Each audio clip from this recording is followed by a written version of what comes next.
నమస్తే రమగారు. నమస్తే జయ. రమగారు, మంచి మాటలు, సూక్తులు చెప్పుకోవటానికి, వినడానికి చాలా బాగుంటాయి. వినేవాళ్ళు ఉంటే చెప్పేవాళ్ళు ఏదో ఏదో ఒక సామెత కూడా ఉంది కదా, లోకు అన్నట్లుగా చాలా వింటామండి కొటేషన్స్ కానీ ఇలాంటివన్నీ.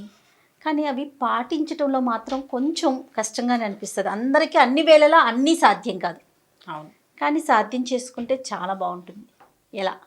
మంచి మాటల్ని ఇంప్లిమెంటేషన్ కష్టం. ఎస్. ఇప్పుడు సత్యం వద అన్నారు అంటే నిజం చెప్పు. ఎల్లవేళ నిజం చెప్పలేకపోతాం. ఎక్కడ చెప్తామండి? ఎక్కడ చెప్తాం కదా, కష్టం. నిజం చెప్పలేకపోతే అబద్ధం కూడా చెప్పకుండా ఉండు. కనీసం కనీసం ధర్మాన్ని ఆచరించు. అన్నిసార్లు చేయలేకపోతావు, కనీసం అధర్మాన్ని చేయకు. ధర్మం చేయలేకపోతే పీడ పోయి. అంతేగా, అది పాయింట్. మన పెద్దవాళ్ళు చెప్పేది అదే. అయితే ఈ 4 మంచి మాటలకు ఒక మంచి కథ ఉంది, చెప్తాను. పూర్వం ఒక వ్యాపారి ఉండేవాడట. ఆయనకి ఏంటంటే ఎవరి దగ్గరైనా మంచి మాటలు వినటం ఇష్టం. ఆయన వినయశీల్ అనమాట. అయితే ఆ వినడం వింటాడు, మంచి మాటలు వింటాడు. ఎవరైనా వస్తే మంచి మాటలు చెవినేసుకోవడానికి గుళ్ళోకి వెళ్ళి తర్వాత హరికథలు విని అలా చేసేవాడు. అయితే ఏమైందట, ఒకసారి ఒక సాధువు ఆ ఊరు వచ్చాడు. ఈయన పోయి ఆయన దర్శనం చేసి ఏదో పండో ఫలమో సమర్పించి దండం పెట్టాడు. అయ్యా ఏదైనా ఒక మంచి మాట చెప్పండి అన్నాడు. అనేసరికి ఆయన అన్నాడు, మంచి మాటలు ఉచితంగా చెప్తే నెత్తికెక్కవు నాయన, డబ్బులు ఇచ్చి చెప్పించుకో. మంచి మాటకి 100 రూపాయలు అన్నాడు. నీకు ఉచిత సలహా చెప్తే ఉచితంగానే పోతుంది అది. అదే నువ్వు డబ్బులు ఇస్తే ఏం మాట్లాడాలో నువ్వు అదే మాట్లాడతావు, ఏం తెలుసుకోవాలో అదే తెలుసుకుంటావు, అక్కర్లేని మాటలు ఉండవు కదా. అందుకని ఇలా అడిగేసరికి ఆయన అన్నాడు, అలాగే 100 రూపాయలు ఇస్తాను మాటకి. సరే, ఆయన ఏం చెప్పాడంటే మొదటి వాక్యం, సామాన్యుడు ఎవడైనా గొప్పవాడయ్యాడనుకో వాడిని సామాన్యుడిగా ఉద్దేశించి మాట్లాడకూడదు, గొప్పవాడిగానే గుర్తించాలి. అది నీకు మంచిది. నీతో పాటు ఉన్నవాడు పెద్ద వ్యాపారస్తుడు అయ్యాడు, ఏమా అనకూడదు, ఏమండి అని మాట్లాడాలి. సంబోధన మర్యాదగా ఉండాలి. నువ్వు గొప్పవాడి అన్నట్టుగానే ఉండాలి. వాళ్ళే దిగి మన ఇద్దరం స్నేహితులను చిన్నప్పటి నుంచి అనేవాడంటే ఓకే, నువ్వు అనకూడదు. సామాన్యుడిని పెద్దవాడైతే పెద్దవాడుగానే గుర్తించాలి, కానీ వీడి వరకు సామాన్యుడు మా వాకిట్లో తిరిగేవాడు ఏరా ఒరే అని అనకూడదు అని చెప్పాడు. ఈయనకి చాలా నచ్చింది. మనతో ఉన్న ఒక సామాన్యుడు గొప్పగా అయిపోవటం ఎంత బాగుంది అనుకుని, అయ్యా ఇంకొక మాట చెప్పండి. మళ్ళీ 100 అన్నాడు ఆయన. అలాగే అని ఇంకో 100 రూపాయలు చేతిలో పెట్టాడు. ఈయన ఏమన్నాడంటే, ఎప్పుడు ఇతరుల రహస్యాలు బహిరంగపరచద్దు నీ అంతటా నువ్వు. నీకు తెలుసు, నీ చుట్టుపక్కల వాళ్ళకు కూడా తెలుసు అనుకో, వాళ్ళందరూ మాట్లాడినా నువ్వు మాట్లాడద్దు. ఇతరుల రహస్యం ఎప్పుడు నీ నోటితోటి నువ్వు చెప్పకూడదు. ఇది చాలా వ్యాలిడ్ పాయింట్. మనం డిస్కస్ చేయడానికో, ఎవరికైనా చెప్పడానికో, లేకపోతే దాని గురించి మనం తెలుసుకోవటానికో ఎవరికైనా చెప్పామంటే అది పెదవి దాటితే పృథివీ దాటితే చాలా ఇబ్బందులు వస్తాయి దాంతో. అందుకని ఇతరుల రహస్యాలు చెప్పకూడదు. ఈయనకి ఇది కూడా బాగుంది, బాగా నచ్చింది. అయ్యా ఇంకొక మాట చెప్పండి అన్నాడు. జేబు చూసుకున్నాడు, డబ్బులు ఉన్నాయి. ఇంకో 100 రూపాయలు చేతిలో పెట్టాడు. ఈయన ఏమన్నాడంటే, పని వాళ్ళతో చేయించగలిగే పనిని వాళ్ళతో చేయొచ్చు, నీ సమయాన్ని వృధా చేసుకోబోక. వ్యాపారస్తుడు కదా ఈయన, అన్ని పనులలోకి దిగి నువ్వు చేయొద్దు. వాళ్ళు ఎవరో చేస్తారు, నీ దగ్గర పనివాడు ఉన్నాడు, గుమాస్తా చేయాల్సిన గుమాస్తాతో చేయొచ్చు. అది ఎలా చేయాలో నువ్వు అక్కడ నిలబడి దగ్గరుండి చేయించి సమయం వృధా చేసుకోబోక. ఇది వ్యాపారానికి ఉపయోగపడుతుంది. అవును, వ్యాపార లక్షణం కదా అది. మనం ఇంకా కొంత ఆలోచించుకోవచ్చు. మన సమయాన్ని వృధా చేసుకోకుండా నీ పని నువ్వు చేసుకుంటావు, వాడి పని వాడు చేసుకుంటావు. సూపర్, బాగుంది. ఇంకో 100 ఇచ్చాడు. ఇంకొక మాట చెప్పండి, ఇదే ఆఖరి. ఆయన దగ్గర 400 ఉన్నాయి, 400 ఇచ్చేసాడు. అప్పుడు ఈయన ఏమన్నాడంటే, నీ మనసుకి నొప్పి కలిగిన చోట ఉండద్దు. నీకు మనసుకి చాలా కష్టంతో వచ్చింది, ఇంకక్కడ ఉండద్దు, వెళ్ళిపో అని చెప్పాడు. 400 ఇచ్చి ఈ 4 మంచి వాక్యాలు తెలుసుకున్నాడు ఆయన.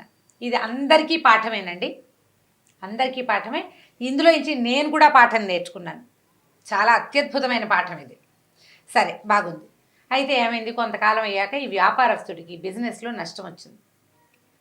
అక్కడ అకాల వర్షాలు వచ్చి ఈయన తాలూకు ఓడలు మునిగిపోయినాయి, బళ్ళు విరిగిపోయినాయి, డబ్బంతా పోయింది.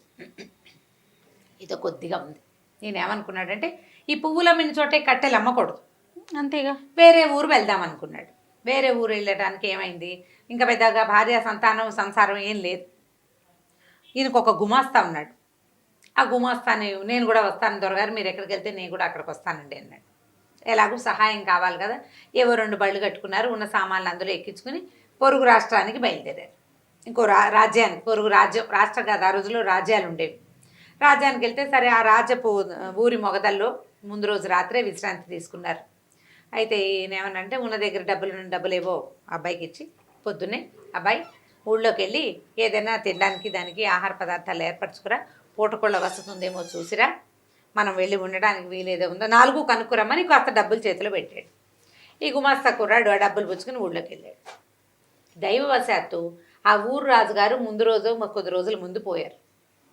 ఆయన దినకర్మలన్నీ అయిన తర్వాత ముహూర్తం పెట్టుకున్నారు. ఈ రోజు ఉదయం నగర ప్రవేశం మొట్టమొదట ఎవరు చేస్తారో వాడే మన రాజు అని నిర్ధారించుకుని ఉన్నారు వాళ్ళు. తెల్లవారంగానే నగర ప్రవేశం చేశాడు వ్యాపారస్తుడు గుమస్తా. ఆయన్ని కనపడంగానే ఓహో దొరికేశాడు మనకు రాజన్నారు కుర్రాడు.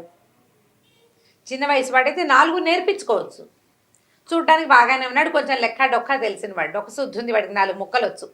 ఇక దండేశారు, దండం పెట్టారు, చేశారు, తీసుకెళ్ళిపోయారు. మధ్యాహ్నం అయింది, ఆకలికి నకనకలాడిపోతున్నాడు వ్యాపారస్తుడు. ఏవో మరవరాలు అటుకులు ఉంటే 2 నోటో వేసుకున్నాడు. ఈ అబ్బాయి రావటల్లా. ఏమైందో ఏదో ప్రమాదం వాటిల్లిందా కుర్రాడు, వాడు డబ్బులు పుచ్చుకుని పారిపోయే రకం కాదు, ఇంత దూరం వచ్చాడు కదా మనతో పాటు. సరే ఈయన లోపలికి బయలుదేరి వెళ్ళాడు.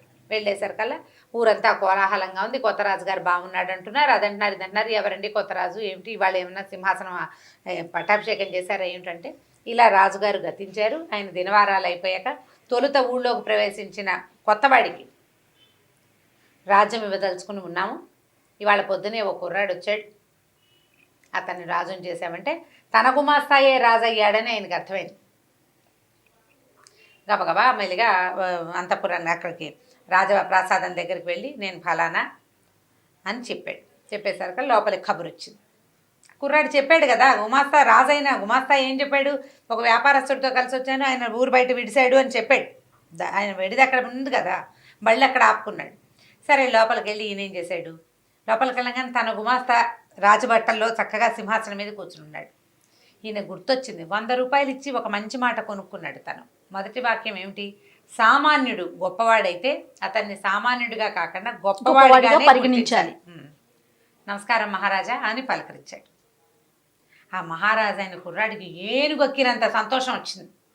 మహారాజు అయిన సంతోషం కంటే తన యజమాని తనని మహారాజుగా గుర్తించిన పాయింట్ వ్యాలిడ్ పాయింట్స్ అనమాట. అత్యద్భుతమైంది. ఆయన చాలా గౌరవించి, ఈయన నాకు ఒకప్పటి యజమాని, నాకు అన్ని చదువు అంటే అన్ని విద్యలు, వ్యాపారం చేయటం, అందులో మెళకువలు ఈయనే నేర్పించాడు, ఈయన నా మంత్రిగా ఉంచుకుంటానని ప్రకటించాడు.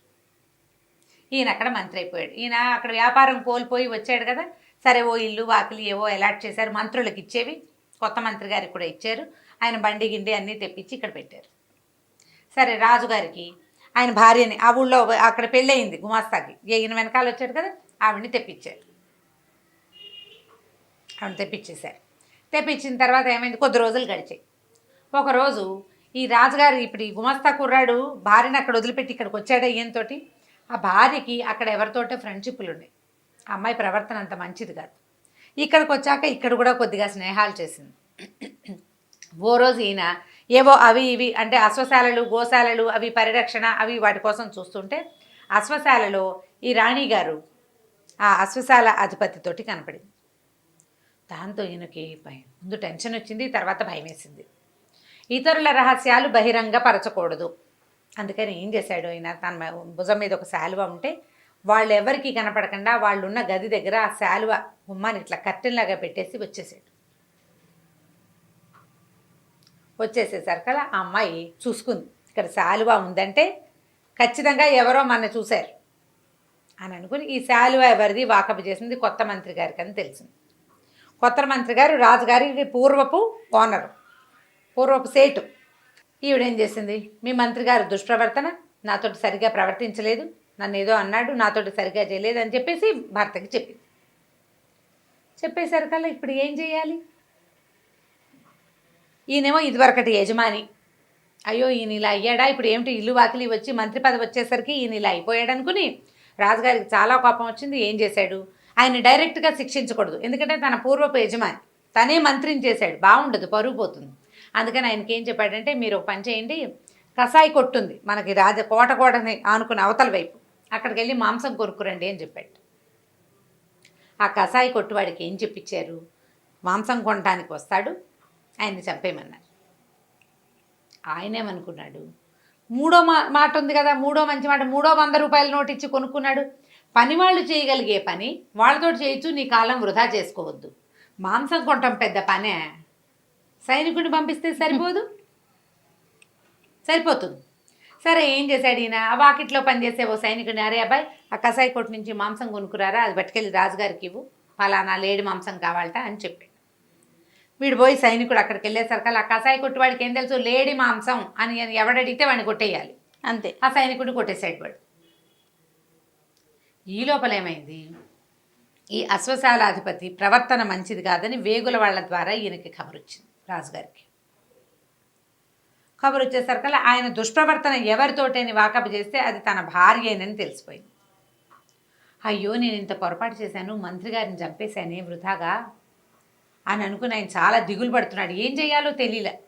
ఒకప్పటి నా యజమాని నన్ను ఎంతో గౌరవించాడు, నన్ను అక్కడ ప్రేమగా చూసుకున్నాడు, ఇక్కడ గౌరవించాడు. వీడు నా దగ్గర పనిచేసిన వాడుని ఒక్కనాడు కూడా అనలా. అంత మంచివాడిని నేను ఈ పని చేశానే అని చాలా దిగులు పడ్డాడు. దిగులు పడి ఏం చేశాడు, ఆయన ఆలోచిస్తుండగా మంత్రి గారు వచ్చాడు. చూసరికల్లా, అయ్యా మీరు బతికే ఉన్నారా అంటే ఎప్పుడు ఆయనకు అర్థమైందనమాట. అతను రాజుగారు ఏమడిగాడంటే, మీ శాలువ ఫలానా చోట ఎందుకుంది, మీరు అక్కడికి వెళ్ళారా అని అడిగితే, అప్పుడు ఈయన ఏం చేయాలో తెలియక, నేను అక్కడ ఒక చూడకూడని దృశ్యం చూశాను, ఎవరైనా చూస్తారని శాలువ అడ్డం పెట్టాను అని చెప్పాడు. చెప్పేసరికల్లా రాజుగారు తను కన్ఫెస్ చేసేసాడనమాట. ఇలా జరిగింది, నా భార్య నన్ను ప్రోత్సహించింది, ఆవిడ మోసం చేసింది, నన్ను మీకు ఎగనెస్ట్గా మీకు వ్యతిరేకంగా నన్ను ప్రోత్సహించింది, అందుకని నేను మిమ్మల్ని ఇంకేం శిక్ష విధిస్తే అవమానకరంగా ఉంటుందని కసాయివాడికి చెప్పాను, మిమ్మల్ని అక్కడికి పంపిద్దామనుకున్నాను. భగవంతుడు నా ఎందుండి నన్ను ఇంత పాపం చేయకుండా నన్ను తప్పించాడు, నన్ను క్షమించండి అని కాళ్ళు పట్టుకున్నాడు. ఆయన పర్వాలేదులే నాయన, ఎలా జరగాల్సి ఉంది అది అలా జరుగుతుంది, నేను 100 రూపాయలు ఇచ్చి కొనుక్కున్నాను మాటల్ని, కొనుక్కున్న ప్రతి సలహాని నేను ఉపయోగించాను. ఇప్పుడు 4వ సలహా ఉంది కదా, మనసు దెబ్బతిన్న చోట గాయపడిన చోట ఉండద్దు. ఎంత బతిమిలాడినా రాజు వ్యాపారస్తులకు ఇంక అక్కడ ఉండలే. మంత్రిగా కొంతకాలం పనిచేసి తను సంపాదించుకున్న సొమ్ముని 2 బళ్ళకి ఎత్తించుకుని ఆ ఊరు నుంచి బయటికి వెళ్ళిపోయాడు. ఈ 4 మంచి మాటల్ని అతను వాడుకున్నాడు. మనం ఇలాంటిదే ఇదివరకు ఒక కథ చెప్పుకున్నాం, దగ్గరగా ఇలాంటి కథే. ఎప్పుడైనా ఏదైనా కొన్ని మంచి వాక్యాలు, మంచి మాటలు ఉచితార్థం లభించాయి అనుకో, ఉచితంగా ఉన్న మాటల్ని మనం లెక్కే చేయం.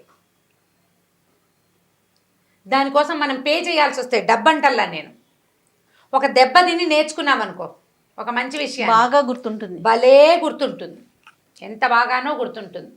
గుణపాఠాలు అంటారు వాటిని.